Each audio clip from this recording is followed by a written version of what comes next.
Hello friends, நீ நான் காதல் அடுத்து வர எபிசோடில் என்ன நடக்கலாம் அப்படிங்கிறத பற்றி பார்க்கலாம். ஸ்டோரியை பொறுத்த வரைக்கும் தெலுங்கு வெர்ஷன்லேருந்து தமிழில் ரொம்ப டிஃப்ரெண்ட்டாகவும் இன்ட்ரெஸ்டிங்காகவும் கொண்டு போயிட்டு இருக்காங்க. ஏற்கனவே நம்ம சொன்ன மாதிரி ஒவ்வொரு வாரமும் புதுசாக ஒரு ஸ்கிரிப்டை எடுத்து வருவாங்க. அந்த வாரத்தில் அந்த கதையை ரொம்ப சுவாரஸ்யமாக கொண்டு போய் அந்த வாரத்திலே முடிச்சிருவாங்க. ஆனால் அபி எப்படியாவது முரளிக்கு எதிராக இருக்க ஆதாரத்தை கண்டுபிடிக்கணும்னு சொல்லி தொடர்ந்து கிட்டத்தட்ட 3 வாரத்துக்கு மேலே ரொம்பவுமே போராடிக்கிட்டு இருக்காங்க. இது கொஞ்சம் போரிங்காக போகிற மாதிரி தான் இருக்குது. ஏன்னா முரளியோட ஃப்ரெண்ட் அந்த சங்கருங்கிற வக்கீலை கண்டுபிடிக்கிறேன்னு சொல்லிட்டு 3 வாரத்துக்கு முன்னாடியே ஆரம்பித்தாங்க. இடையில பார்த்தோம்னா கல்யாணம் அது இதுன்னு சொல்லிட்டு என்னென்னமோ கொஞ்சம் கொலாப்ஸ் பண்ணி அப்படி இப்படின்னு சொல்லி எபிசோட்டை ஓட்டிகிட்டு இருக்காங்கிற மாதிரி தான் தோணுது. ஒருவேளை பார்த்தோம் அப்படின்னா இந்த வாரம் லாஸ்ட்டில் நமக்கு செம்ம பெரிய ஒரு சர்ப்ரைஸ் கொடுப்பாங்க அப்படின்னு எதிர்பார்த்தா, இப்போ கடைசியில் முரளி அந்த டாக்டர்கிட்ட இருக்கும்போதும் பார்த்தோம்னா டக்குன்னு ஒரு மெசேஜ் அனுப்பி அந்த பிரச்சனையிலேருந்து தப்பிச்சிருவாங்க நம்ம எதிர்பார்த்தோம்.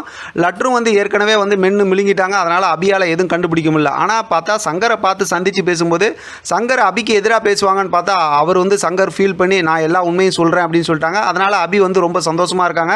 நம்ம இன்னைக்கான எபிசோட் லாஸ்ட் ப்ரோமோலையும் பார்த்தோம். இப்போ வந்திருக்க ப்ரோமோலையும் அதான் காட்டினாங்க. ஆனால் இப்போ முரளி அபி சந்தித்து சங்கர்கிட்ட பேசிக்கிட்டு இருக்கிறத பார்த்துட்டாங்களாட்டிருக்கு. அதனால் நாளைக்கு ராகவை ஃபாலோ பண்ணி தான் அவங்க பைக்கில் ஹெல்மெட் போட்டு போகிறாங்க.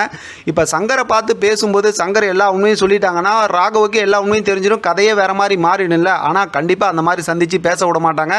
ஏன்னா ஏற்கனவே முரளியை ஒருத்தவங்க ஃபோனில் பிளாக்மெயில் பண்ணி பிரச்சனை பண்ணிகிட்டு இருக்காங்க. அதை தான் அஞ்சலியும் சொன்னாங்க. ஒன்று முரளியே எல்லா உண்மையும் சொல்லணும், அப்படி இல்லாட்டி முரளியை பற்றி தெரிஞ்சவங்க இந்த உண்மையை சொன்னால் மட்டும்தான் நம்மளால் கண்டுபிடிக்க முடியும்னு சொல்லியிருக்காங்க. அது மட்டும் இல்லாமல் அபி ஆஃபீஸில் அந்த செந்தில் அண்ணங்கிட்ட அந்த கிஃப்ட் விஷயமா சொல்லியிருக்காங்கல்ல, அதுவும் கிடைக்கும் அப்படின்னு நம்ம எதிர்பார்க்கலாம்.